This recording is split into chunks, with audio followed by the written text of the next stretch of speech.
Kung merong tatlong bagay na ayaw mong maranasan sa sasakyan mo, ano-ano yun? Kung ako ang tatanungin mo, eto ang 3 items ko. Runner-up for 4th place is ang pagpapagas. Ang mahal kasi bumisita sa gas stations ngayon. Pero first is ayaw kong ma-involve sa aksidente. Let's be honest, sino bang may gusto nun? Naabala and or nakaabala ka na, gagastos ka pa pagkatapos ng abala na yon dahil sa pagpapagawa mo ng sakyan mo or ang tao na naabala mo. Or worst, kung maka-injure ka ng tao. Second is ang pagpapaayos ng mga parts or pyesa na nasira dahil sa kalumaan or kapabayaan.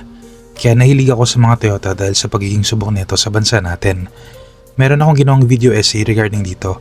I link it down below kung gusto mong marinig ang opinion ko sa mga Toyota.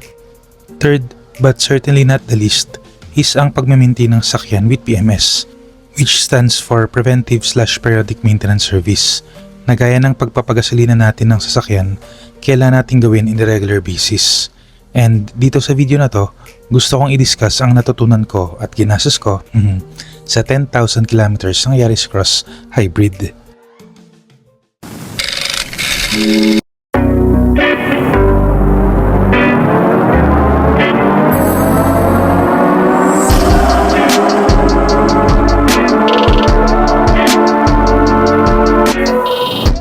Before I go on, kung mahilig ka sa Philippine car news and reviews, I would appreciate it if you can consider giving a like on this video and subscribing to the channel. I post one video a week sharing my thoughts and opinions regarding Philippine cars. Maliit na bagay yan para sa inyo pero napakalaking tulong yan para lumago ang channel na to so that I may also know the interests of the Filipino consumer. Ito ang mga materyales na ginamit ng Toyota for my second PMS. Kung makita nyo, merong 4 liters of fully synthetic na langis dyan na, I'll be honest, nagulat ako kasi kahit fully synthetic ang ginamit ko nung first PMS, even just after 6 months, palit langis na agad instead of the usual top-up lang. Lalo akong nagulat sa initial quotation ng service order. Umabot ba naman kasi ng 8,000 pesos? 3,500 lang kasi yung una or yung first PMS ko, then tumalon sa 8K. Parang labo. Mukha namang walang unnecessary fee or items na dinagdag aside sa isang bagay na i-discuss ko maya-maya. Ang kagandahan talaga kapag may service advisor ng kasa, meron silang checklist and pwede kang magtanong para mapaliwanag sa'yo ng maigi. Pero nung lumabas na ang final cost, ayun medyo natuwa naman ako kasi naging 5,800 na lang.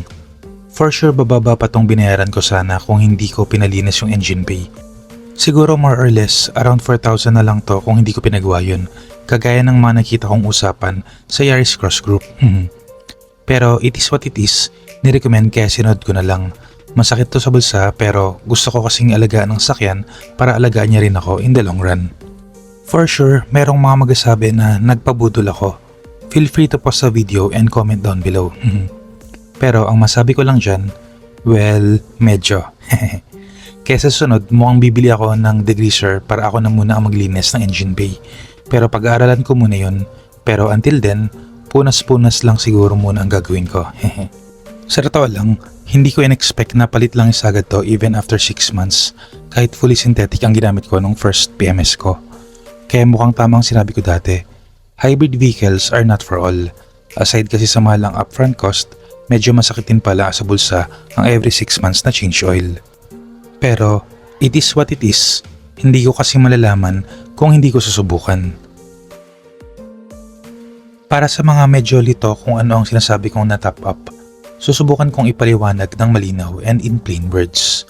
Ang experience ko kasi sa ibang mga Toyota ko na gas or diesel engines, after kong gumamit ng fully synthetic oil, let's say on the first PMS, yung susunod na PMS ko is top up ng langis na lang kasi hindi naman to umabot ng 10,000 kilometers within 6 months. So more or less, palitan or salitan yung mga interval nila. Let's say, yung first PMS mo is January na fully synthetic ang gamit, yung susunod na PMS mo na July, top up na lang. Then January next year ka na ulit magpapa-fully synthetic or change oil na talaga. That means, hindi pa change oil, dagdag lang, kaya top up ang tawag. Mas makakatipid ka nga naman pagka ganon kasi instead na babayaran mo ang 4 liters na langis, magiging 1 liter na lang. Pero ibang usapan nga pala to kung umaabot ka ng 10,000 kilometers within 6 months. Sa pagkakaalam ko kapag ganon, palit langis na rin yun. Pero okay lang, at least alam mong nasulit mo yung change oil mo. Kung gusto mong balikan and intindihan ng mas maigi ang breakdown ng service order for a 10,000 km PMS cost ng Yaris Cross HEV, I'll be showing it in the screen ngayon para mas makita mo. Feel free to pause the video para mapag-aralan mo din at maging parte ng decision making mo kung para sa iyo ba ang mga hybrid vehicles ng Toyota. Kasi tinanong ko din to sa service advisor kung lahat ba ng hybrid vehicles ng Toyota every 6 months palit ng fully synthetic oil agad. Which ang sagot is yes. Yun kasi ang prescribed and sinusunod nilang checklist Sa totoo lang, hindi ko pa rin 100% maintindihan ang logic ng palit fully synthetic oil agad every 6 months kahit hindi ka umabot ng 10,000 kilometers. Kasi ang hybrids, mas less ang takbo at less hirap ng makina dahil may electric motor siyang katulong. That also means na less oil consumption, diba? Pero anyway, I'll do my own research and get back to this topic dahil for sure, magiging controversial ang gantong usapan. There is a reason to this madness, ika nga. Kaya I will let you know kapag naalaman ko na ang sagot. Before I end this video, gusto ko lang i-remind na hanggang may warranty pa ang sakyan nyo, saka sa muna kayo magpa-maintain or PMS. Kapag kasi merong naging problema ang sasakyan mo pero hindi ka saka sa nagpapa-maintain during the warranty period, more often than not, voided or hindi na nila i-honor ang warranty ng sakyan mo. Usually, warranty is 3 years or 100,000 kilometers, whichever comes first. Pero merong mga manufacturers na may higit pa sa 3 years or 100,000 kilometers ang in-offer na warranty sa sasakyan nila. So aside sa authorized and by the book ang PMS, ang isang benefit ng CASA maintained car is the warranty aspect na tingin ko napaka-importante for an advanced vehicle or high-tech vehicles such as hybrids. Pero kung ayaw mong makinig, nasa sayo na yan. Your car, your rules. That's it for this video. Kung may gusto kayong idagdag, put them in the comment section down below. So this is Kai, your driver but not so sweet lover na nagsasabing, keep calm, drive safe, and stay awesome.